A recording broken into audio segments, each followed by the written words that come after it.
This was my 6th visit to perform his checkup. I hoped he hadn't recognized me. As he opened the door and saw me, the corners of his slender eyes quivered slightly. He suddenly cleared his throat and asked in a cold voice, "After this test, will that be the end of it?"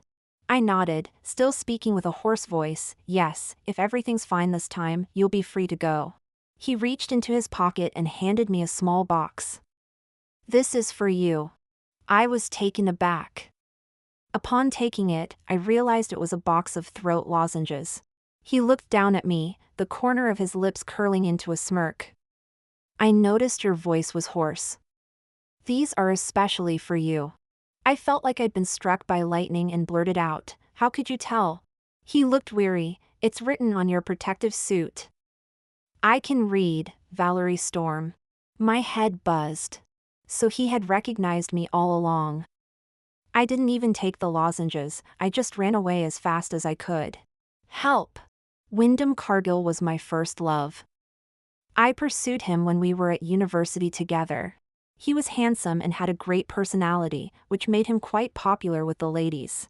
Perhaps because we came from the same town, he took extra care of me. My family wasn't well off, so I had to work part-time. He would take me to the dining hall every day and we'd play basketball together. Hanging out with him and his group of male friends all the time gradually made me more tomboyish.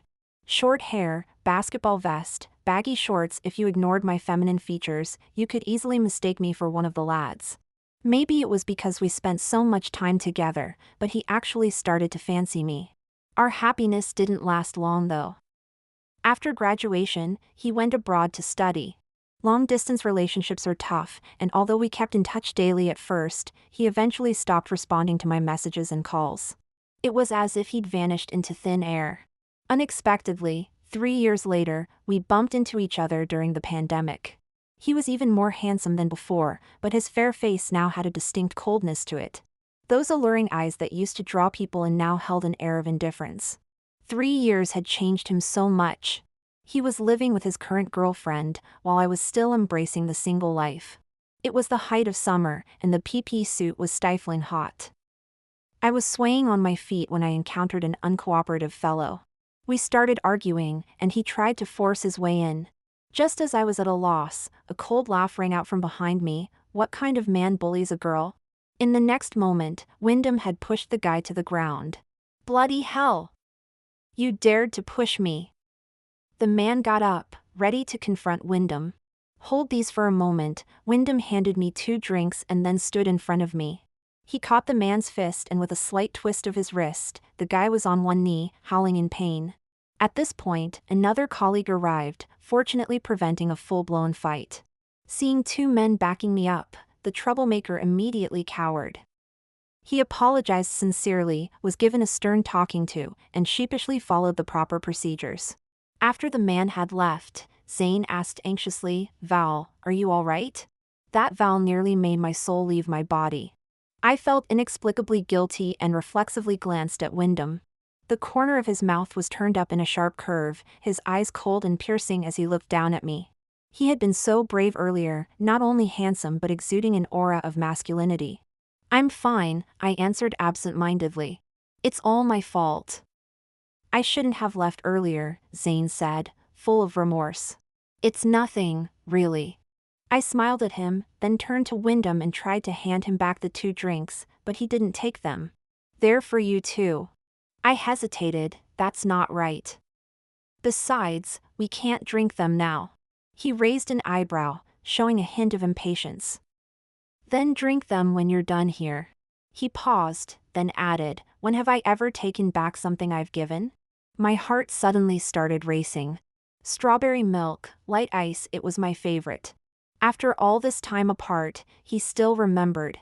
But before I could indulge in any fantasies, a soft, crisp voice sounded from behind. "Wyndham." I turned to see a petite girl bouncing up to his side. She was the cute, adorable type, with collarbone-length hair, doe eyes, and a small, delicate figure. She gave me a complex look, then tilted her head up at Wyndham and asked, "Where's mine?" Wyndham's cold face softened into a smile. "I'll take you to get one." My heart sank. His eyes were gentle and warm. When you truly care for someone, it shows in your gaze. Yay! She took Wyndham's arm and happily left with him. After they were gone, I felt dazed. He had just been fiercely protecting me, making me think we were back to how we used to be. But then, just as quickly, that illusion was shattered. I was just an ex-girlfriend after all. Watching his tall, proud figure walk away, I suddenly realized he was no longer the gentle boy I once knew. I suspect Wyndham Cargill is deliberately showing off. Every time I'm on shift, I can see him strolling around with his hands behind his back. He appears frequently in front of me, like a manager inspecting work. He never comes empty-handed either. Yesterday it was drinks, today it's coffee and fruit, and he always shares with everyone around. After a few days, not only has he supplied a large amount of provisions, but he's also made everyone increasingly curious about our relationship.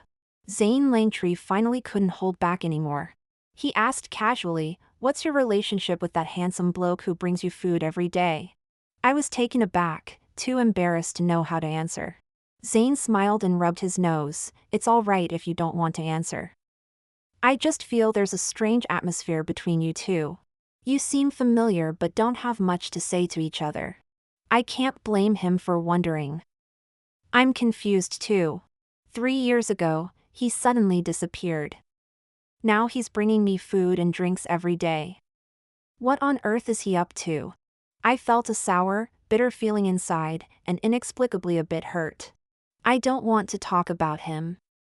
We used to be uni mates, but then, before I could finish saying we dated, I suddenly heard a cold snort. I looked up to see Wyndham Cargill looking down at me, his dark eyes seemingly frozen over. I hadn't finished speaking, but the person in question had heard. He stood solemnly in front of me. He didn't say anything, but his cold demeanor exuded an "I'm very angry" aura. "You two chat, I'll go check on something over there." Zane tactfully busied himself elsewhere. My heart skipped a beat. I glanced at the snacks in his hand and quickly said, "Are those snacks for me?" He shook his head, his face cold. "No." What a stubborn jerk. The bag is full of my favorite snacks, and he still says they're not for me. I folded my arms and sneered, "I didn't know your girlfriend has the same taste in snacks as me."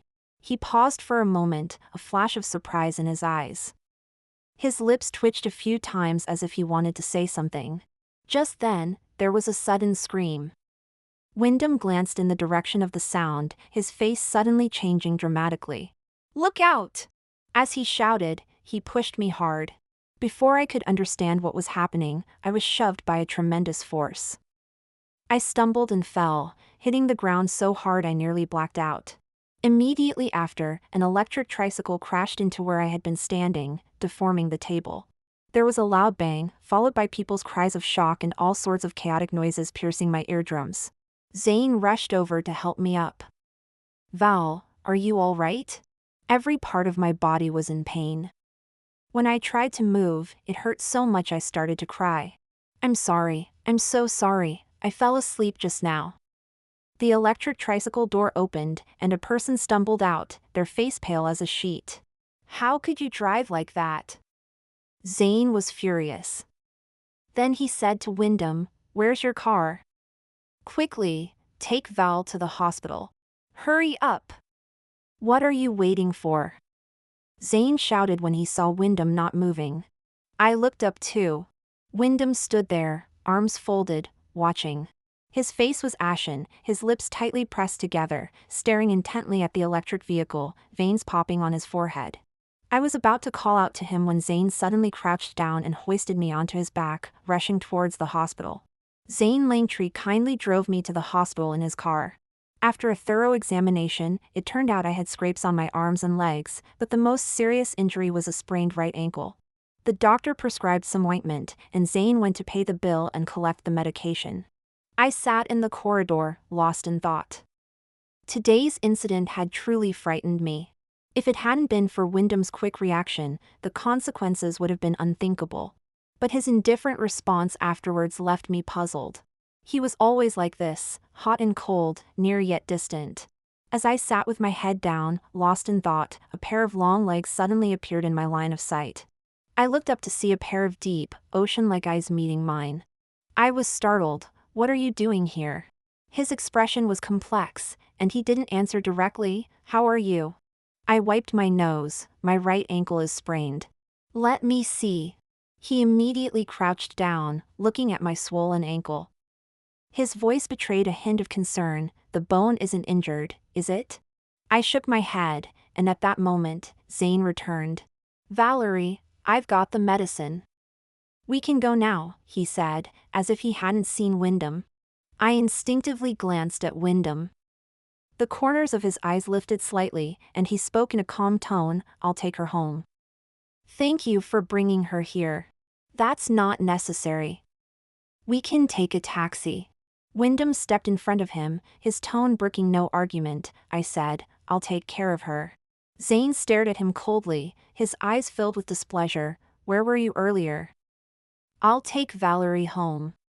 You can stay out of this. He tried to push Wyndham aside, but the latter didn't budge. Zane's eyes widened, his tone becoming aggressive. What's your problem? I've already made myself clear. Caught between them, with a man on either side, I was in quite a predicament. The urgent matter at hand was to quickly escape from this troublesome situation. All right, I don't need either of you. Just as I was about to slip out of their line of sight, I felt a warm breath on the nape of my neck. Do I need to carry you to make you come with me?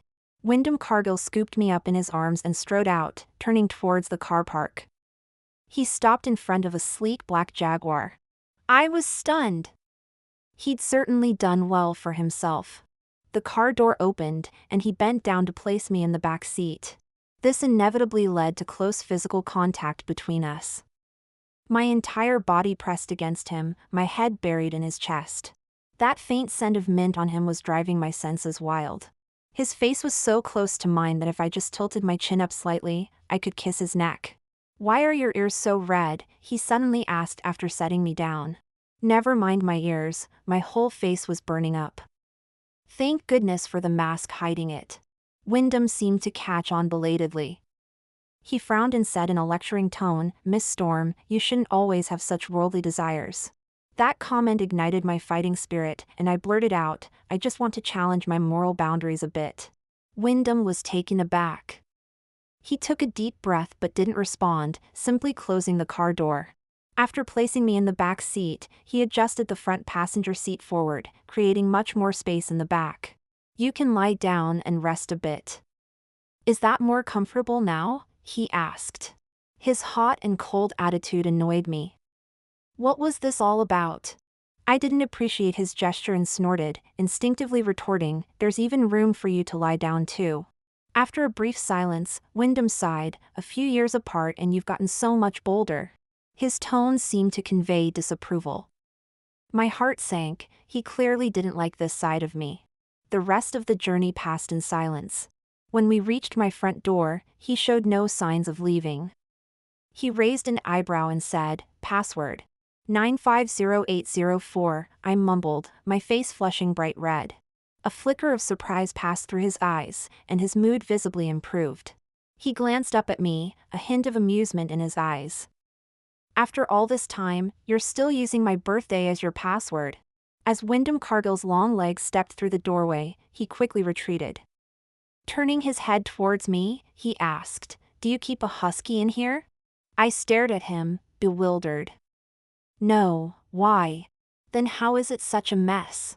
Little did he know, a beautiful woman's room is often chaotic. Wyndham showed no intention of leaving. He entered and inspected each room, his expression suggesting he deeply regretted stepping into my flat.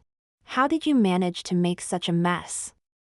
It's worse than if you'd driven a digger through here. I silently clenched my fist. Everything has two sides. You can't ignore my wild and free spirit just because of my pretty and cute exterior. Wyndham choked, sighed, and then methodically began to tidy up. Afterwards, he went to the kitchen and started cooking. I was shocked, bouncing over to watch him showcase his real skills. The corner of Wyndham's mouth turned up slightly as he rolled up his sleeves, intending to show off in front of me.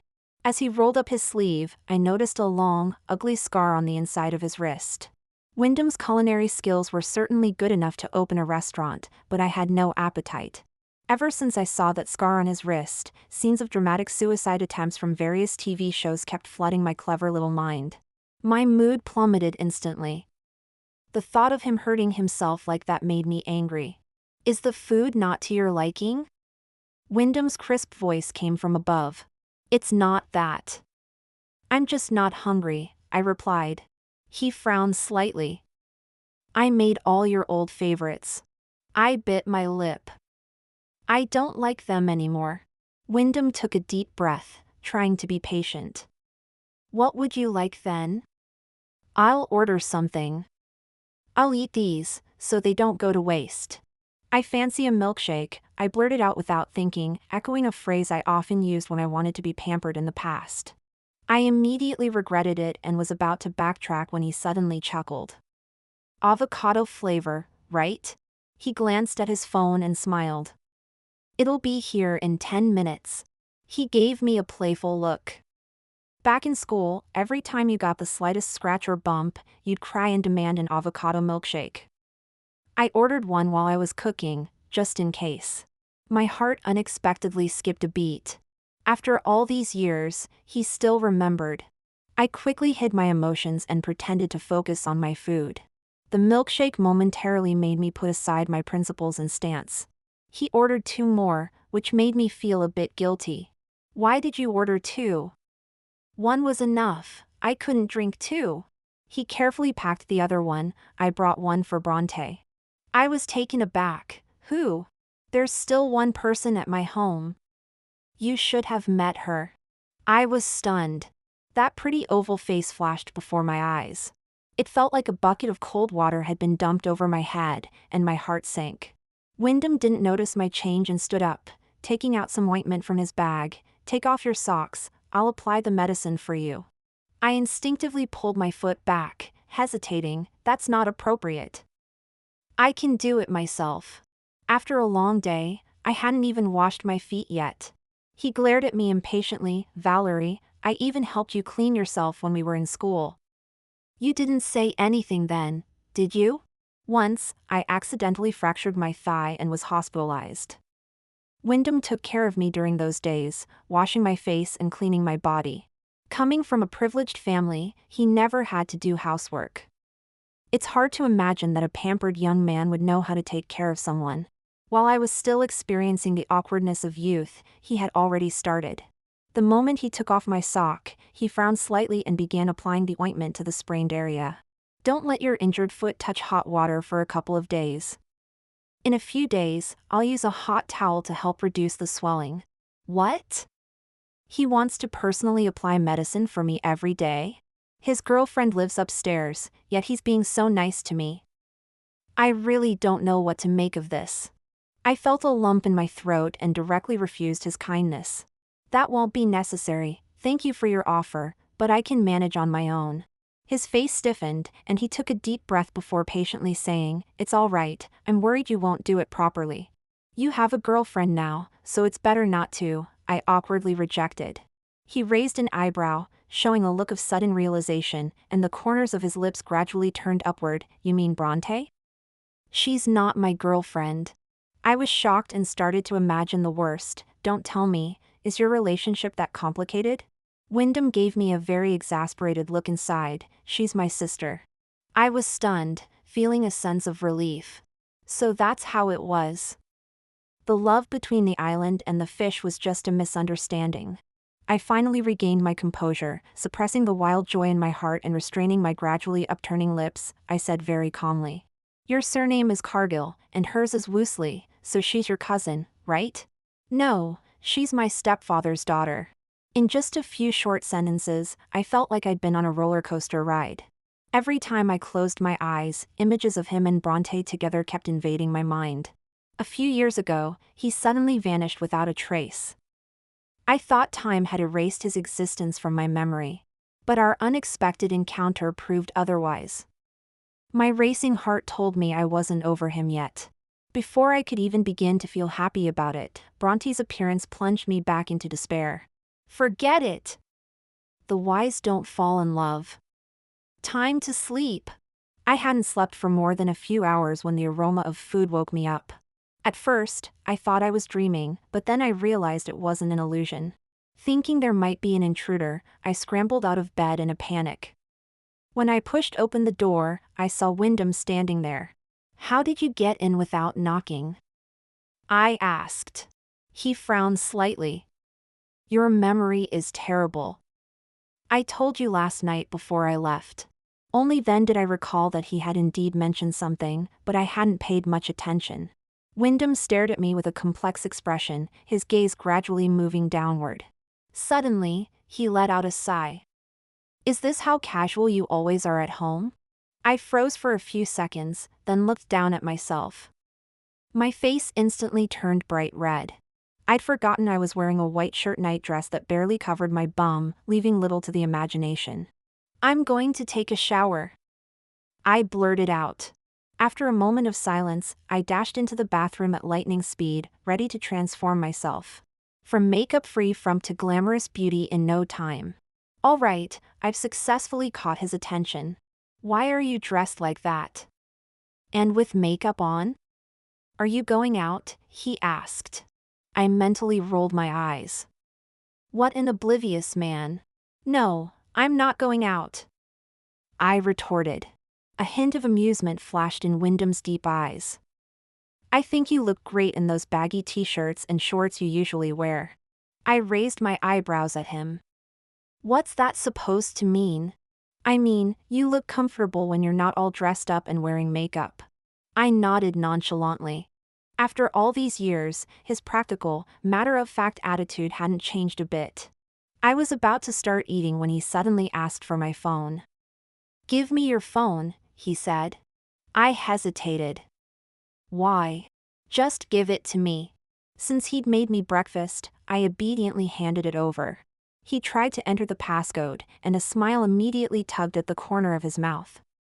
"After all these years, you haven't even changed your phone password." I simply ignored him. "I've added you on WhatsApp. Contact me anytime if you need anything." I mumbled a response, not daring to look up. Just then, someone knocked on the door. It must be the delivery person. I was about to get up to answer it, but Wyndham firmly pushed me back down. "Don't move." "I'll get it," he said. He strode towards the door with his long legs. I had just taken a bite of my sandwich when Zane's shocked and angry voice suddenly rang out from outside. "What are you doing here? Why can't I be here?" Wyndham asked calmly. The tension at the doorway was palpable. I quickly hopped over on one leg to ease the atmosphere. "Zane, you're here." Zane's eyes softened when he saw me. "I came to see if you're feeling better and brought you some food." He paused, glancing at Wyndham. "Why is he here?" "It's not proper for a young lady to have unfamiliar people in her home." I glanced at Wyndham, about to explain, when he spoke coldly, "We're probably more familiar than you think." Zane scoffed, "You were just uni mates." "I've been her mentor since she started working. I'm even her senior at the office." I couldn't argue with that. He had indeed been my mentor since I started working, always looking out for me. Even his volunteering was because I had dragged him into it. Wyndham let out a mocking laugh. "Then you probably don't know that she's my girlfriend. We've been in a long-distance relationship, haven't seen each other for years." Hearing him say it out loud, I felt a moment of disorientation and inexplicable sadness welling up inside me. All these years, I hadn't been able to let go. Zane froze, staring at Wyndham in shock, his expression gradually turning hostile and cold. "So you're the bastard who hurt Valerie." He lunged forward, grabbing Wyndham's collar, his emotions running high. "You disappeared without a word. Do you have any idea what she went through?" Wyndham was stunned for a moment, his hand that had been holding Zane's suddenly tensed. His voice dropped low. "What do you mean?" "Zane, please, let it go." "I don't want to talk about it." I turned away, not wanting to revisit that dark period. I had always treated Zane like an older brother, and he knew a lot about my past. Zane glared at Wyndham, his eyes bloodshot, breathing heavily. Only when I patted his shoulder did he reluctantly let go. He moved to my side and said to Wyndham in a warning tone, "You should leave now. Valerie doesn't want to see you anymore." Wyndham turned his gaze to me, his eyes complex. "Is that true? You don't want to see me?" I choked up, suddenly unsure how to answer, unable to find a response. Zane sneered, his voice laced with sarcasm, "Can't you see? Valerie's silence is her answer." No answer is an answer in itself. The corner of Wyndham's eye twitched slightly, a helpless smile crossing his face. He stared at me intently for a long moment, studying me, then sighed and turned to leave, suppressing his emotions. As I watched him walk away, his dejected figure seemed to pierce my heart. I turned and went back inside, with Zane following after a moment's hesitation. Zane Langtree followed me inside, concerned about my low spirits. "Val, why didn't you tell me earlier that he was that scumbag who disappeared on you?" Zane persisted as he trailed behind me. I stammered, I didn't expect to run into him. "Oh, you've always had such poor luck with men. It's because of that jerk that you couldn't keep a boyfriend for more than 3 months after graduation." I rubbed my nose, "That's not related to him. After university, I was constantly pressured to get married. At first, I refused outright, but later I couldn't withstand the pressure and tried dating for a few months. However, I didn't feel a connection and ended things. Anyway, stay away from him in the future. I won't let you get hurt again." He gazed at me intently, his eyes shining with a light that reminded me of Wyndham Cargill, but I didn't feel that flutter in my heart. Zane had always looked out for me, so I was comfortable discussing many things with him, including relationship issues.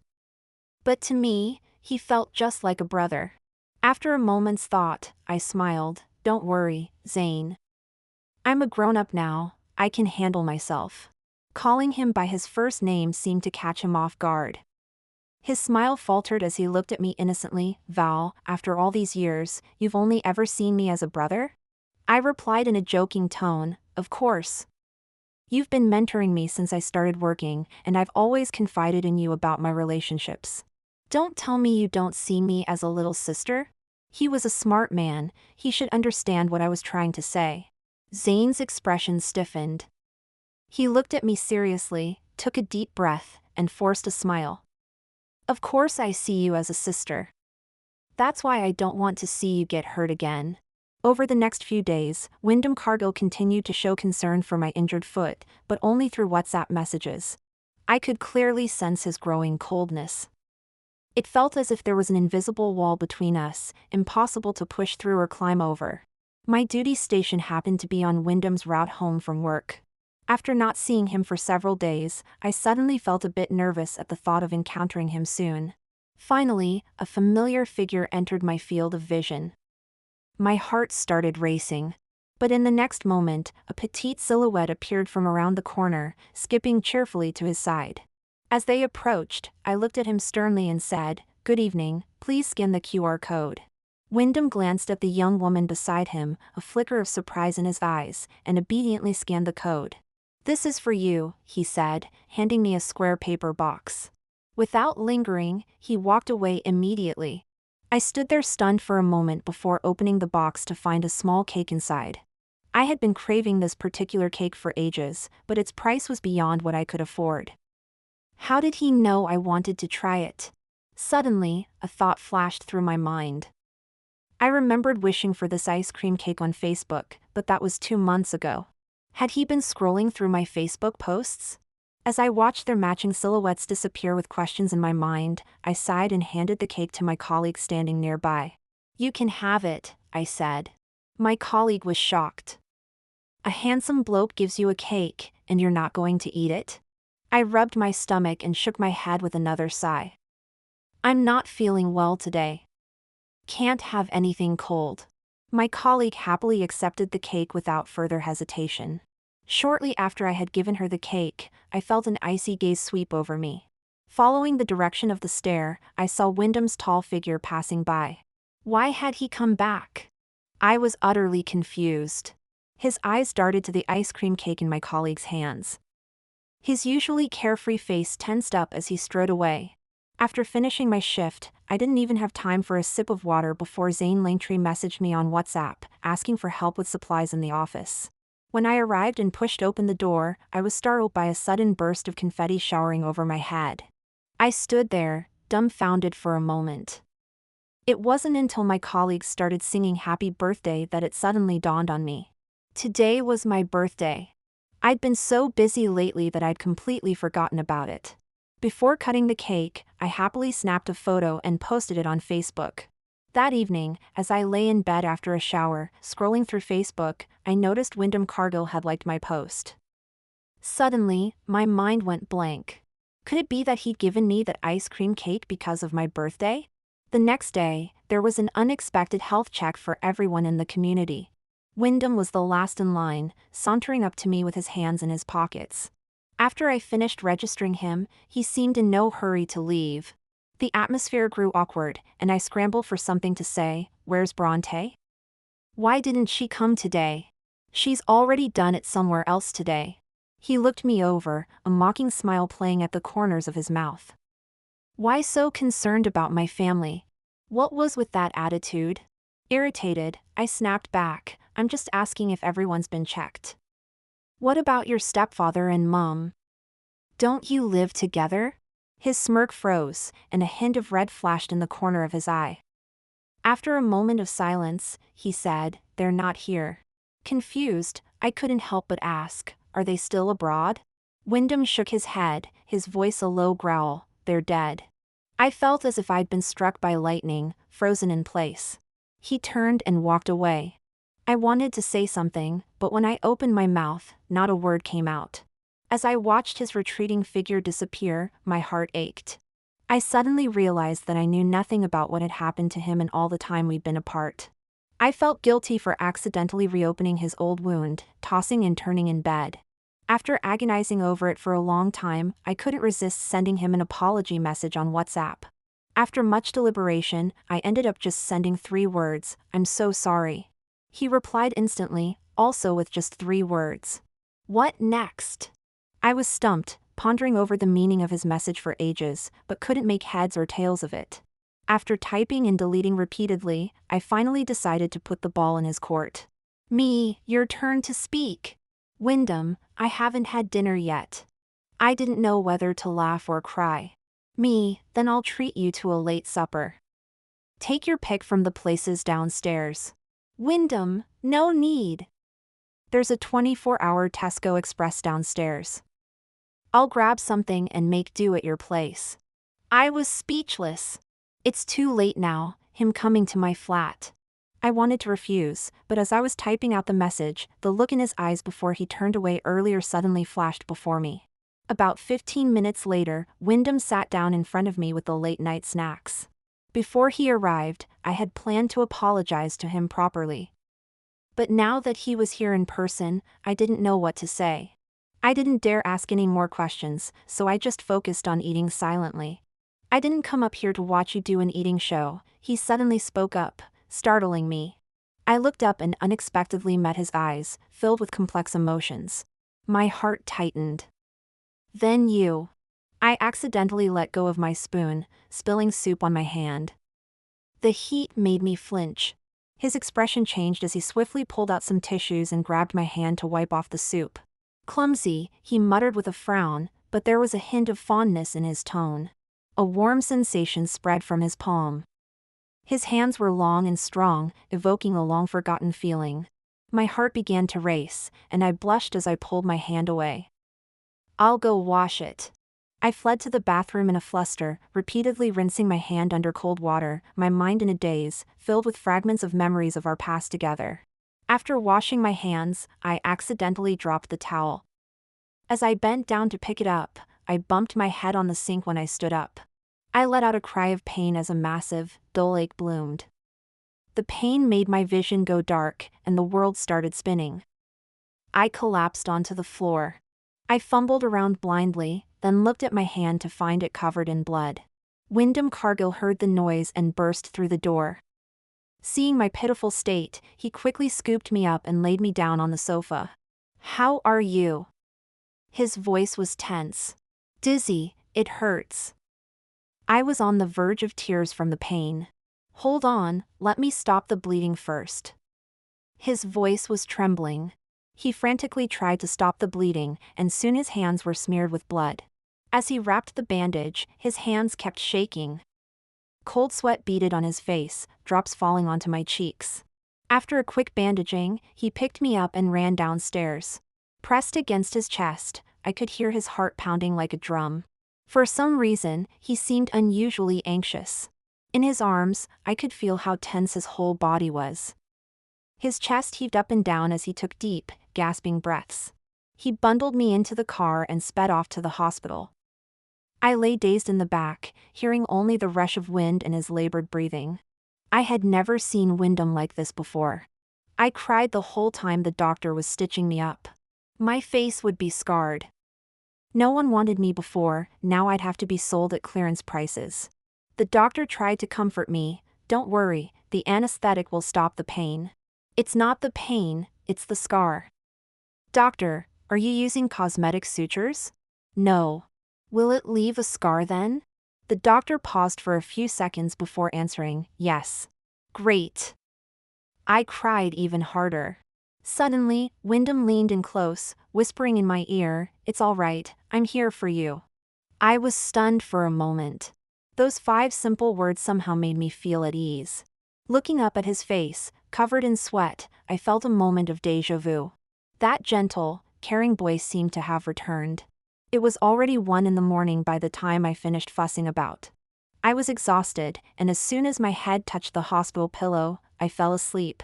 I had intermittent dreams, fragments of memories with Wyndham Cargill. I wished this dream could go on forever, so he could keep holding my hand.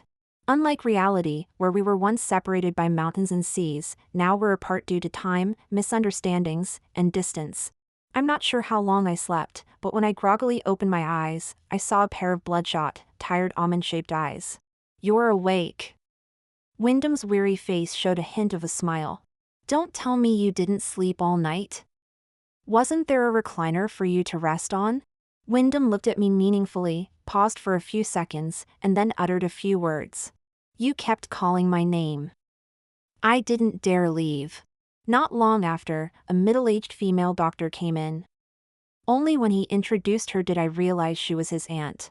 After a brief chat, he was pulled out by the doctor. Curious about what I wasn't supposed to hear, I got out of bed as soon as the door closed, tiptoed to the door, and eavesdropped. "She's not in any serious condition, but you." The doctor hesitated. Wyndham's deep voice followed immediately. "I'm much better." Last night when she got hurt, seeing the wound in blood, I suddenly remembered. "So you." I got through it. There was silence for a few seconds before the doctor's gentle voice sounded again. "That's a good thing, in a way. But I'd rather she hadn't been hurt. I'm going back to buy her breakfast now." With that, the footsteps outside gradually faded away. Recalling his unusual behavior last night, a question slowly arose in my mind. What exactly happened to him during these 3 years? I wanted to find an opportunity to ask him. But after hesitating several times, I couldn't open my mouth.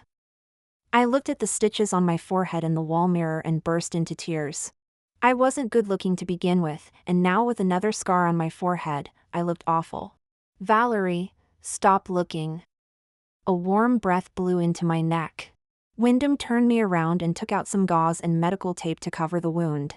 He bent his knees, his movements gentle, like feathers brushing across my face. His handsome lips were just above my eyes, seemingly exuding a certain allure, guiding my emotions. "Don't worry, I'll buy you the best scar removal cream." I sat down and sighed. "It will still leave a scar." I looked it up online. This kind of injury always leaves a mark. Wyndham knelt on one knee in front of me, his obsidian eyes radiating an irresistible charm. He reached out to touch my forehead, his tone as indulgent as if he were selling tenderness. "I think this hand of mine could smooth it over for the rest of our lives." I was completely taken aback. "I lost you before, now I want to find you again. Is that all right?" My heart suddenly started racing. After 3 years, I still couldn't resist his tenderness. At a crucial moment, an urgent voice suddenly piped up, quite inappropriately. "Val." Wyndham Cargill and I both looked up to see Zane Langtree running towards us. Something rapidly receded from Wyndham's eyes, and I felt a chill run down my spine. Surely these two wouldn't start fighting again? Zane ran up to me, asking anxiously, "I heard you got hurt. How did you hit your forehead? Is it serious?" "Just a few stitches. The doctor said it's nothing to worry about." Zane turned to Wyndham, his tone noticeably less friendly. "How can you be so careless? What if it scars and ruins her looks?" "I'll take responsibility." I tugged at Zane's sleeve, forcing myself to say, "I accidentally hit my head." Wyndham brought me to the hospital. Zane glared at Wyndham but said nothing. Though Zane remained silent, Wyndham suddenly spoke up. "Val didn't tell you. How did you know to come?" I froze.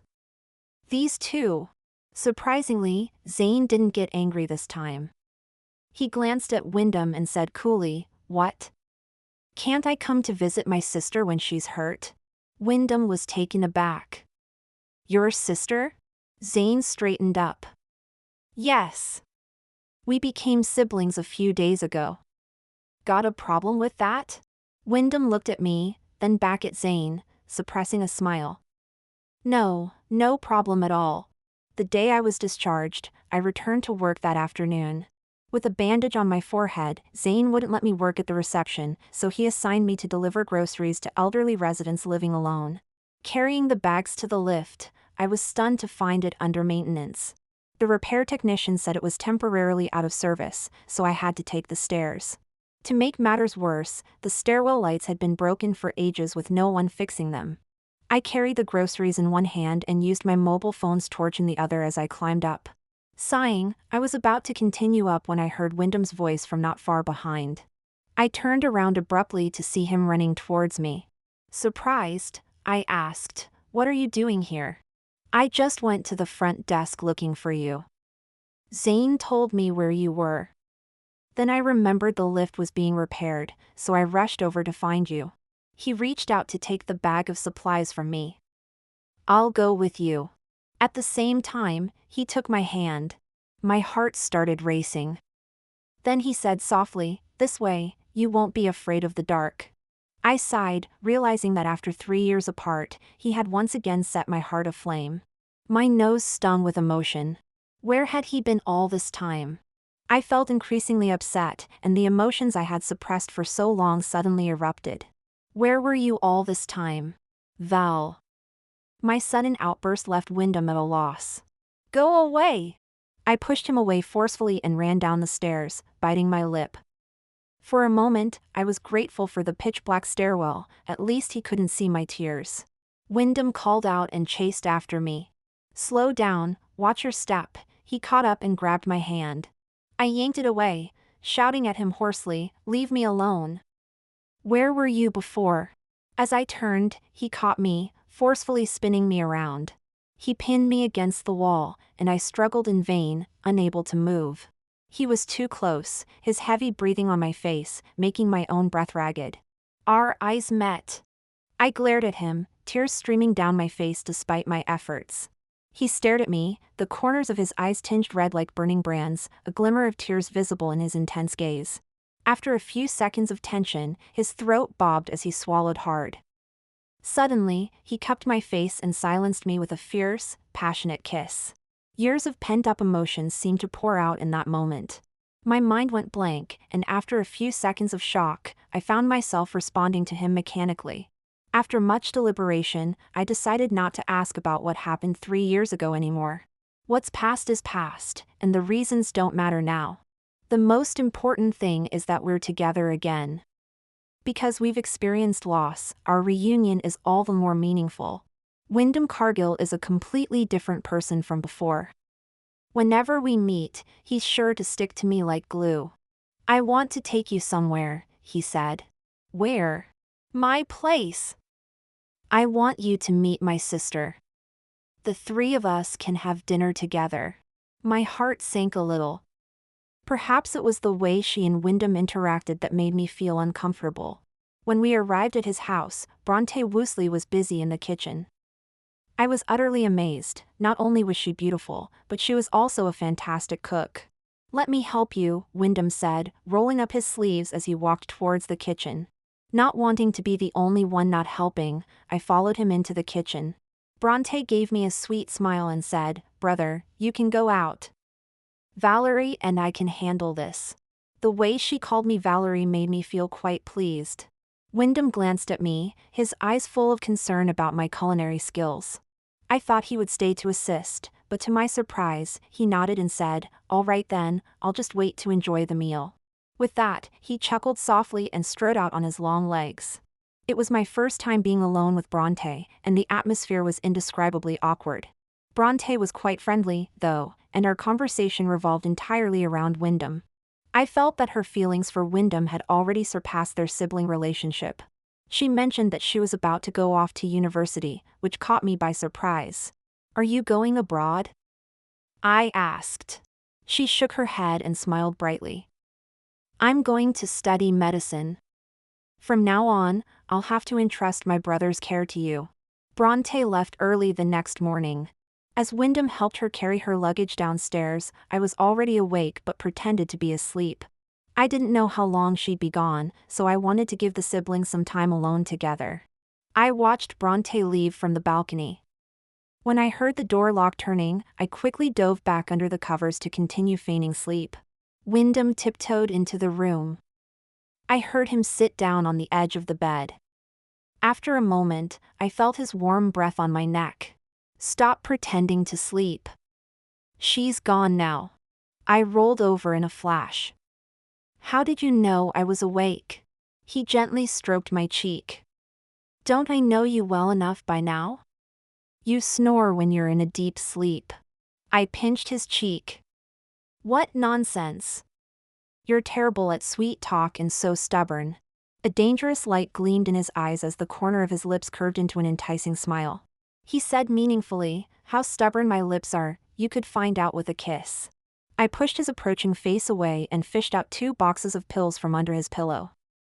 Wyndham's expression instantly changed. "I looked these up. They're for treating post-traumatic stress disorder." "What's going on?" I had accidentally discovered them earlier that morning while fumbling for my mobile under the pillow. Wyndham stared at me silently for a moment before finally speaking softly. "After I went abroad, there was a car accident. My mom and Bronte's dad were in the car at the time. I felt a jolt through my body."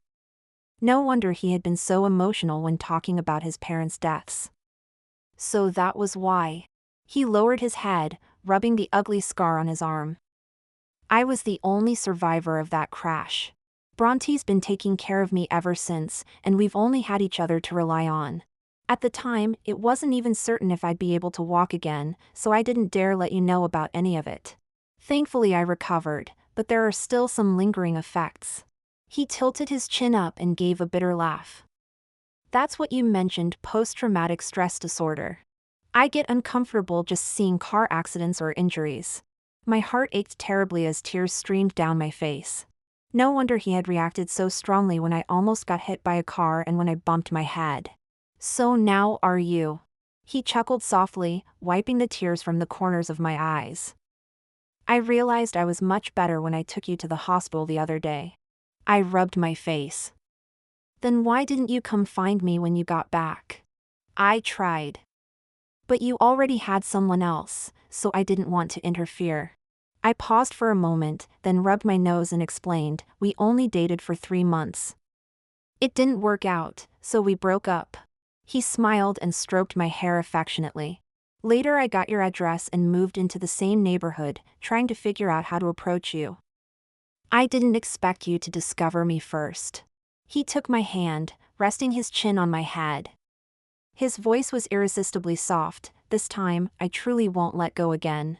I gripped his hand tightly, my heart pounding wildly. This feeling, after all the twists and turns and so much time passing, was falling in love all over again.